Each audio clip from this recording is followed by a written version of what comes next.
Hey everybody, it's Bobo the Vulture. I can even click on my little name up here. I could raise the difficulty if I want to. I apparently can't lower it. Um, and here are the current promotional rankings for all of the leagues in the world. Vulture Championship Wrestling is at the bottom. I could always quit this and form my own promotion using the financial lessons that I learned from Vulture Championship Wrestling. Form my own promotion called Vulture Galactic #1.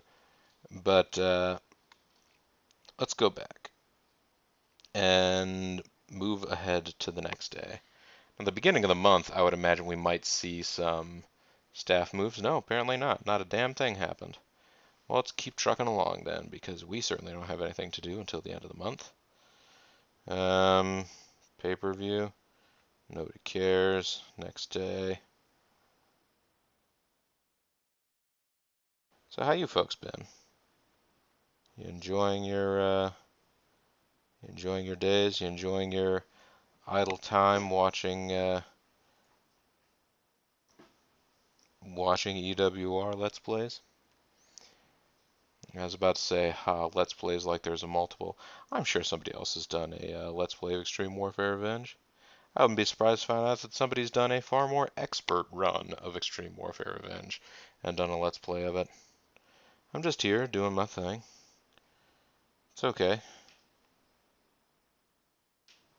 We all know the score. We know the story. We know the story on the Macho Man. Don't we, Mr. Perfect? Uh-oh, looks like a corporate takeover's happened somewhere. Let's go to the first. Not this, not this, not this. WWE signed AJ Styles. Well, that's something I feel like a lot of people were wondering when it would ever happen and just never did. AJ Styles, sort of a golden boy of the below WWE circuit for a long time. He was kind of the face of TNA for a long while. And I guess he eventually left, and I think he wrestles primarily in Japan these days. New Japan Pro Wrestling. Glenn Gilberti? Oh man, they hired the Disco Inferno to a written contract. Raven has come back to the WWE. He's back and forth. Kid Cash. I think they did sign Kid Cash for a while, but I don't think they ever did anything with him. Amazing Red. That's cool. Actually, WWE sounds way more interesting than would have been. Men's Teo has agreed to an open contract with ROH. Mikudo Hidaka. Michael Modest. Okay, Steve Corino. Oh, Big Van Vader is still wrestling. I didn't realize. Low Key. And Jeff Hardy has a new.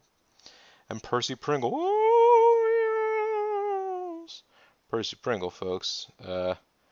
Better known to a lot of people as.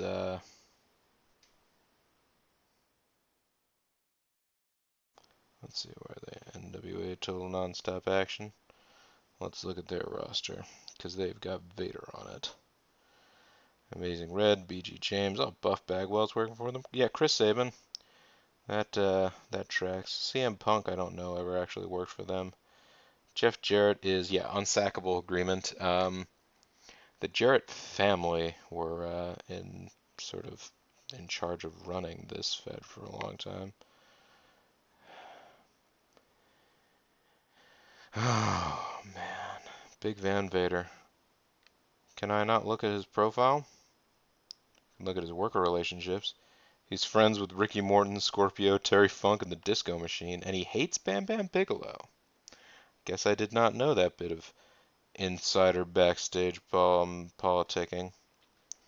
But okay. Big Van Vader, for those who don't know, um, not a guy who ever reached out into the broader pop culture in a big way, although he was, I guess, a recurring minor character in Boy Meets World as himself, because I guess the kid from Boy Meets World was supposed to be a big Vader fan, and then it turned out that Vader actually was like a regular person who lived in his neighborhood or something, and they called him Leon at least once, which is his name, Leon White. Um, I don't know. I didn't watch Boy Meets World except for one time when I heard it's like, oh, this is going to be an episode with Vader on it. It's like, cool. I don't watch Vader be on TV in something other than wrestling. He was also in, I guess, they did a live action Fist of the North Star movie, and he was in that, but he was just like sort of a, like he was just a, he wasn't like a complicated villain guy. He was just sort of a thug. Like the one line I remember from, well, from the movie in its entirety. Although let's take a look at what's happening here. Unforgiven, Damage Incorporated, ROH Sunday, ain't that a shame? Wildside TV. Wow, everybody's doing their shows in the middle of the month.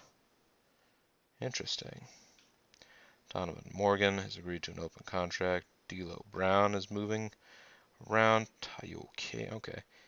Yeah, but like the one scene I specifically remember um, from Big Van Vader in the live-action Fist of the North Star movie, Psychosis, awesome. Oh, so he's accepting open contracts. I don't think we have enough money to get him, but Psychosis is a really talented wrestler. Never doesn't speak English as far as I'm aware.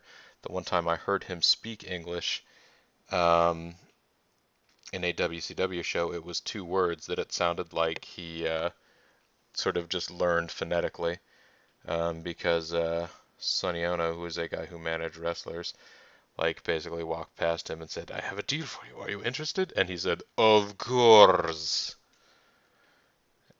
Without seeming to really understand the words. Maybe he does speak flawless English. I don't know. But no, he's a really talented wrestler. Um, in the grand old luchador tradition. Um, yeah, the Big Van Vader in Fist of the North Star. The one scene I remember from the movie, pretty much, was, you know, the bad guys had kidnapped this little girl and they were holding her in a cage, and Big Van Vader was like leaning up to the side of the cage and rattling it and screaming at her and saying, "Tell us what we want to know, or I'll kill you." I'm like, yeah, Vader, you torture that little girl. You're the best, man. All right. Whoa, this is another big takeover day apparently. Okay. Freedom of expression, ROH Sunday, violent conduct, good times gone bad. ECCW again forced to cancel a show. ECCW have fallen to the small level. The owners quit. They released Honky Tonk Man. And, Taka Michinoku as open contract, Psychosis. Everybody's decided they're going to ROH. Oh, NWAW. ECCW have released a bunch of people, I guess because they no longer have the ability to. Oh, Dan Severn agreed to an open contract? I thought he said he was going to retire at the end of the month. He's like, I will have an open contract with Pro Wrestling Iron for 10 days. Actually, 9 days because it's the 21st. All right.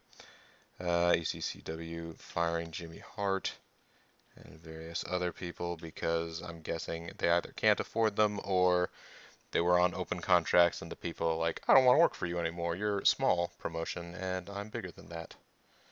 Hey, Hazel, you are going to walk up and interfere in my life. Hey, kitty. I like you a lot, but I am doing this thing now. This is interesting because earlier you were doing nothing but messing with Bean while she was trying to play Batman Arkham Knight. Which she still is, but I guess now that I'm doing something that requires my concentration, rather than just being available to you for affections or whatever, now you're going to come over here and talk to me and interfere with my life. Anyways, let's see what's going on here. Tito Ortiz, open contract, Ace Steel, Donovan Morgan, and Mark Briscoe. Okay, let's clear all that information. Hey Hazel, do you want to have a seat? Is that what it is? Would you like to come hang out? You can sit down right there. How's that? That sound good to you? He was like, no, that is not in your field of vision. It's true, Hazel. I know what I'm doing. I was trying to give you a bum deal. Stan the Lariat Hansen has taken over control of ECCW. Abandoned, so now there's going to be a management shakeup. Adam Firestorm has left. Asian Cougar. This sounds like the kind of lady I'd like to meet. Black Dragon. Johnny Canuck. Ladies' Choice. You know, Ladies' Choice and Asian Cougar, Ladies' Choice. Memphis Reigns and Michael Reigns, the Reigns brothers. Okay. Due to management's cost-cutting measures, Scotty Mack has left. Seth Knight has left. Skag Rollins. Sweet Daddy Devastation. Matt Classic. That's a great name, Matt Classic. And the Count. Aiden Nathans has agreed to an open contract with them. Molson and Church. Molson should be very popular north of the border. Andrea Baker. And this Skag Rollins guy. Oh, are some of these people that were working for them before, but now they're working under open contracts? Is that what's going on? Felcher? Wait a second, Felcher. You're supposed to be working for me. Also, we're on the rise. ECCW is bigger than us now, but they're falling. They're a fallen star. Do you really want to tie yourself to them, Felcher? Johnny C. has agreed to an open contract with ECCW. Well, let's clear all that. Well, that's unsettling. Jack Bull has agreed to an open contract. Necro Butcher. Ulf Herman, the 7-foot German, has agreed to an open contract with ECCW, and NWA TNA had a pay-per-view, and that was pretty cool for them.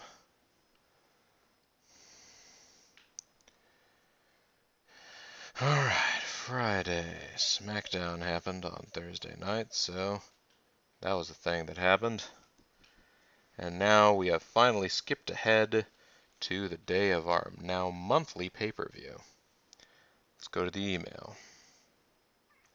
NWAW Friday, not the most innovative name for an event. Let's go ahead and look at feuds. What do you say? I'd either continue keeping the feud relatively even or let one of the workers get a large advantage. Look at the heat this thing's got, though. And stats. Geez, they're still neck and neck. Well, they're close. Gonna let Anthony Bartlett maybe get some more wins on this. And let me look here. Alright. Our public image has not increased any because we haven't done anything in the past month. But now that we only do things once a month, I'm thinking it might be time to start taking some bigger risks. Booking sheet for Fall Brawl. So this is a big event, obviously. So here's what I'm going to do.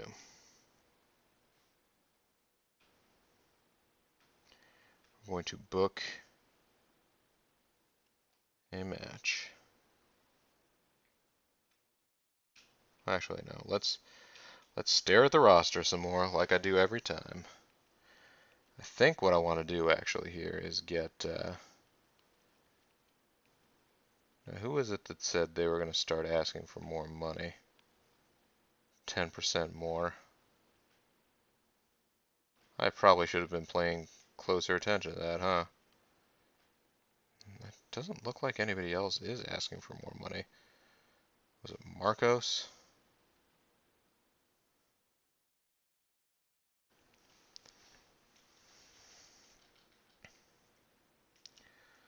So here's what I'm going to do. I want to have a match. Yes? What style? We are going to have a tag match. That's right. The participants are going to be Anthony Bartlett Jr. and Felcher fighting Conrad and Intikami. Done. There will not be a title on the line. The winner will be Anthony Bartlett Jr. and the loser will be Conrad. And the finish will be, let's see,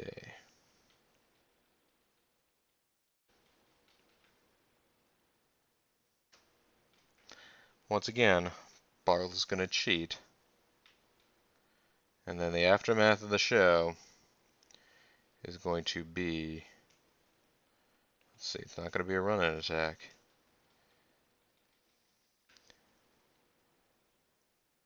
Losers argue. It's going to be Conrad and General and get beaten down. It's going to be heel beatdown, folks. And it will be to continue the feud.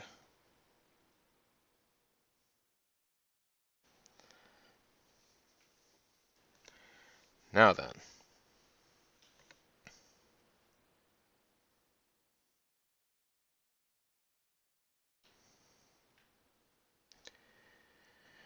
Early in the show, we'll be able to have Felcher face Conrad and General and face Boss.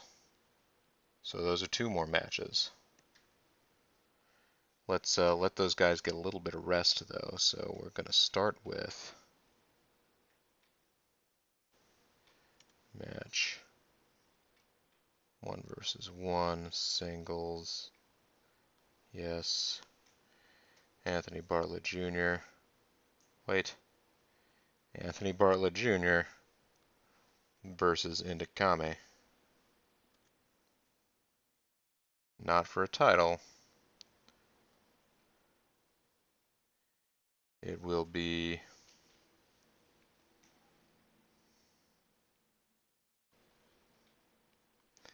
it'll be a win for Intikami. Because this one is it'll be Intikami by DQ. And the aftermath will be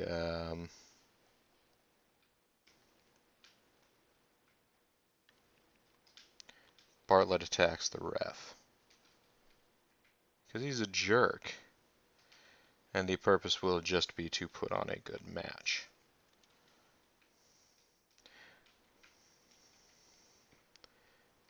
Then we're going to have a match 1 versus 1 singles match. It is going to be Felcher versus Conrad.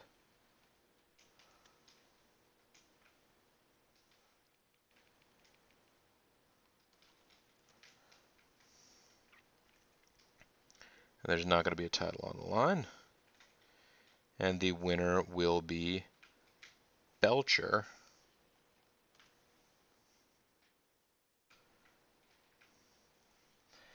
Because there's going to be interference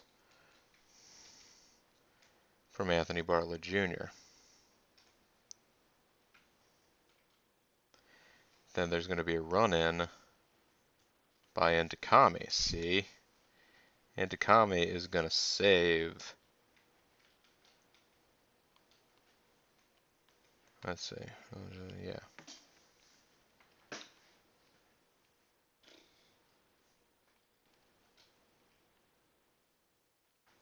Actually, no. Bartlett continues the assault. Let's leave Intikami out of this. It would tie everything together, but I also prefer to continue to weigh this feud more heavily in Bartlett's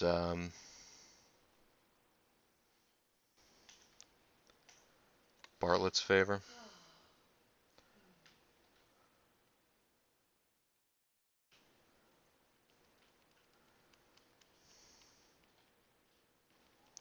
Alright, who else do we have here? Fast Eddie is a big heel. How about Fast Eddie versus El Magito? We haven't done that recently anyways. Let's book a match. 1 versus 1. It's going to be a hardcore match. Last man standing, falls count anywhere, Iron Man. Now let's go ahead and go with a ladder match for these two. Gonna be Fast Eddie versus El Majito. And there's not going to be a title. The winner will be El Majito.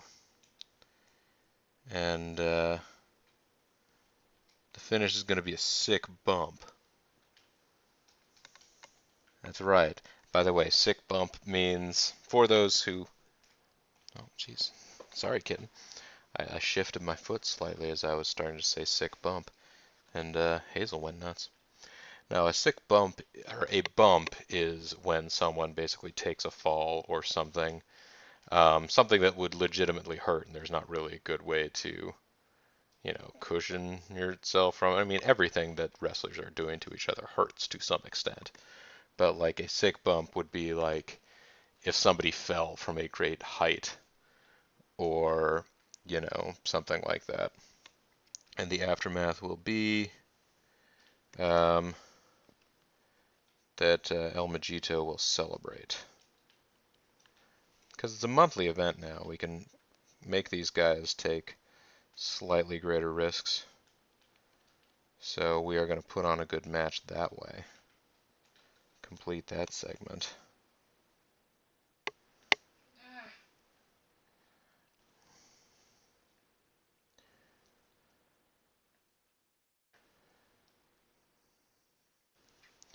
Alright, let's open up this show with an interview.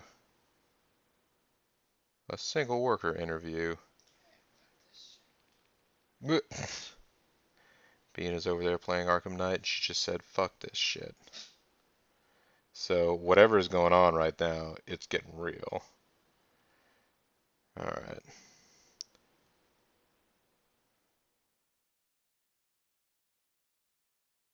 Well, Anthony Bartlett Jr. is starting, so let's start with a promo from Conrad.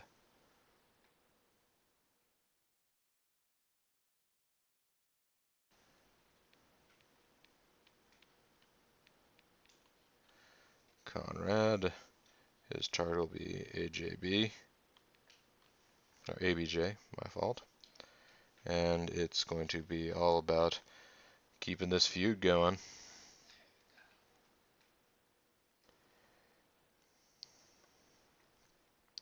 If I remember right, Fast Eddie is not particularly gifted with gab now. So he is not going to cut a big promo here.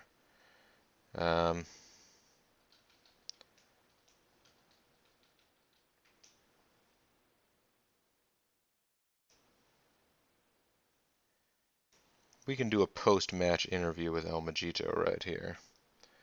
That's what we'll do. Single worker. El Majito. Everybody's going on here at El Majito after that big match. And so we got Felcher going. We got Conrad going.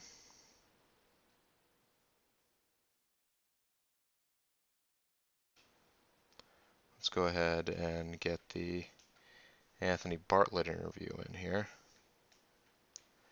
You will notice that I'm still weighing very heavily on interviews because they're harder to screw up. Alright.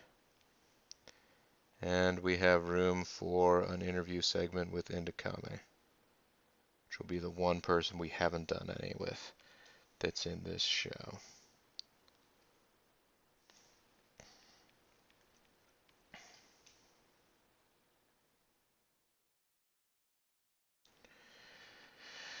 Self-promotion, there we go. Now, I may start getting some complaints out of this show. The guy saying, hey, you use these wrestlers too much. And there is a chance that Fast Eddie will get injured. I mean, there's a chance that any of the guys will get injured, but there is a better chance that Fast Eddie will get injured because I'm making him take a bump. But I'm trying to keep things exciting while at the same time keeping things cheap. So this seems like the best way to do it. Let's start this show. Let's start Fall Brawl. And we have a tag team match, our first ever tag team match, which is, for something we've only ever done singles matches before, 4 guys in the ring is equivalent to War Games The Match Beyond. Wow, see, people love Conrad on the mic. That was a good quality match and a decent amount of crowd intuitness. Anthony Bartlett Jr.'s finisher is a DDT. I never even noticed. Or maybe he's just giving the ref a DDT because he's being a dick. And he's backstage after doing this interference. And he's like, yeah, I showed you, Conrad. What's up? I loaded this next match. Good quality match. Decent quality crowd response. Overall ratings very good. Anthony Bartlett Jr. Oh, there's where Anthony Bartlett Jr. comes in. He's like, hey, I just got finished saying in the prior interview segment that I was going to take you out, and I just did. And Takame's back here, talking about how great he is. 80% quality match, I guess because awesome bump. Oh, so there you go. Midget gets up.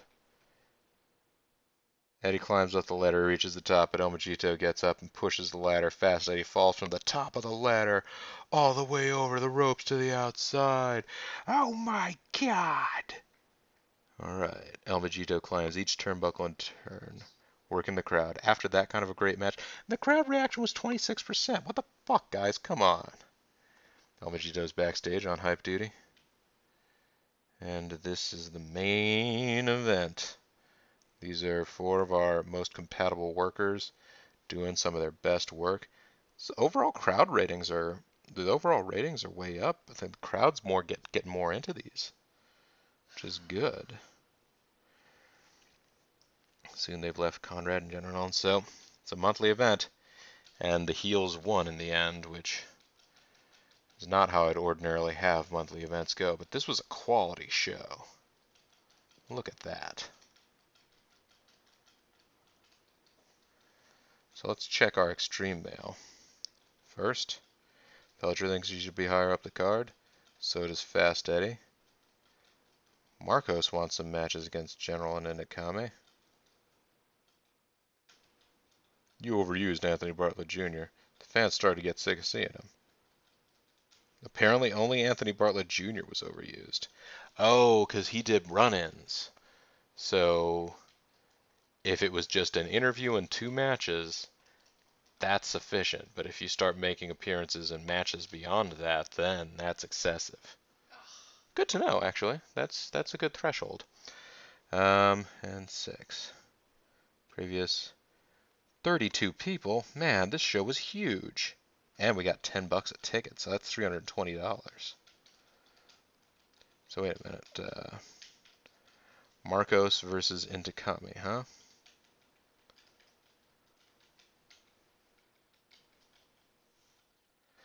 Let's put it down. Marcos the Generalin? Maybe. Back. Finances. See, we got more sponsorship money out of doing 1 event. Alright. See, and our total expenditures were almost 1/10. So we actually profited last month. We actually profited this past month. We won't be in the black. We'll be in the black month to month. We won't be profitable as an organization overall because we still have to overcome the massive expenses we incurred in our first month. So like in theory, if it weren't for the fact that I had already posted some of the first episodes and was doing the weekly model, I would just like want to start over. Basically, I'm gonna have to dig myself out of the hole of the learning experience of realizing that when they say a certain amount of money per show is not a certain amount of money per show. It's 95,000. We can put together wrestling. We can put together wrestling stuff out of that. We don't have the staff costs in for the month, but those should only be 22,000 bucks. We haven't paid we haven't paid the staff for the month, so we should still be profiting on the month, only by like 20 grand. So we still can't, like, we're still not going to be raking in dough, but we will be able to like make profit. It's a matter of whether or not that much is going to be enough. First, next, next, next, next, next, next. Reckless life. Let's delete all that mail. Oh, Bean, you're not an idiot. Apparently some puzzle or something like that in the game must have eluded her temporarily.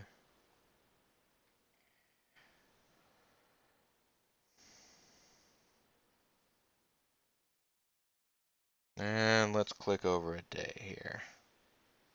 Let's see how pleased or displeased the boss is.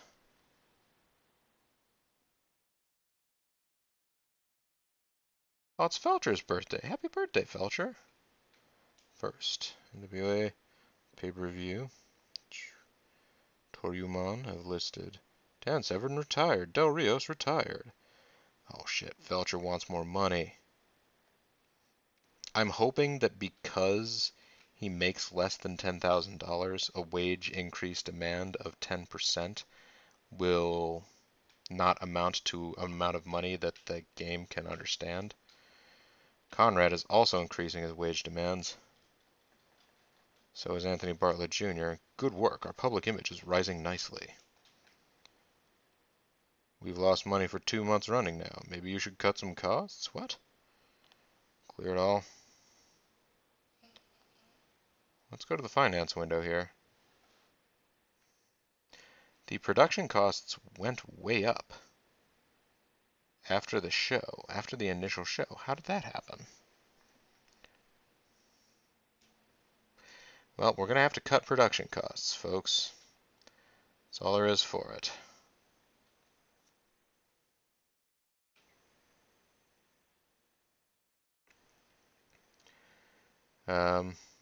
We are at 58% image. We've gained public image for over 2 straight months now. We're in negative figures financially. That should change soon. Lost money for 2 straight months overall. I would say you are doing a below average job. Our production values are 25.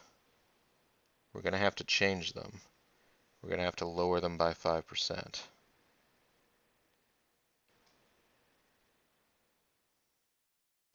I dare say we're going to have to lower them by another 5%.